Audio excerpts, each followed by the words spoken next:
Welcome to Samba Samba. Enjoy the video. In this video, I will show you how to make a delicious miso broth for ramen. We will start by gathering all the necessary ingredients. You will need a good quality dashi, your preferred miso paste, and fresh aromatics like ginger and garlic. Choosing the right miso is key to a rich, authentic flavor. Let's get started on this flavorful journey to a perfect bowl of ramen. The foundation of our miso broth is a well-made dashi.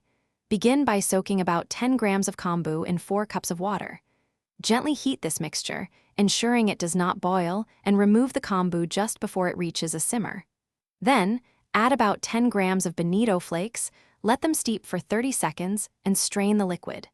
This clear, umami-rich base is crucial for our broth.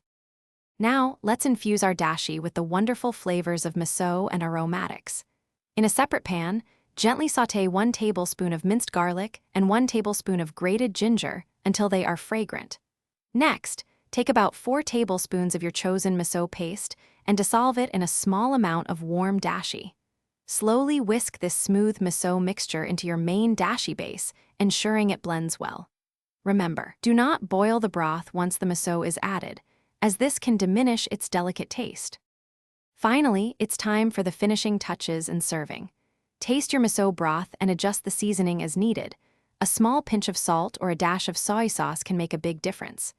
Ladle the hot, flavorful broth over your perfectly cooked ramen noodles. Garnish with your favorite toppings, such as thinly sliced green onions, a soft-boiled egg, or a sheet of nori. Now, you can savor a truly comforting and delicious bowl of homemade miso ramen. Thanks for watching. Consider subscribing if we helped you.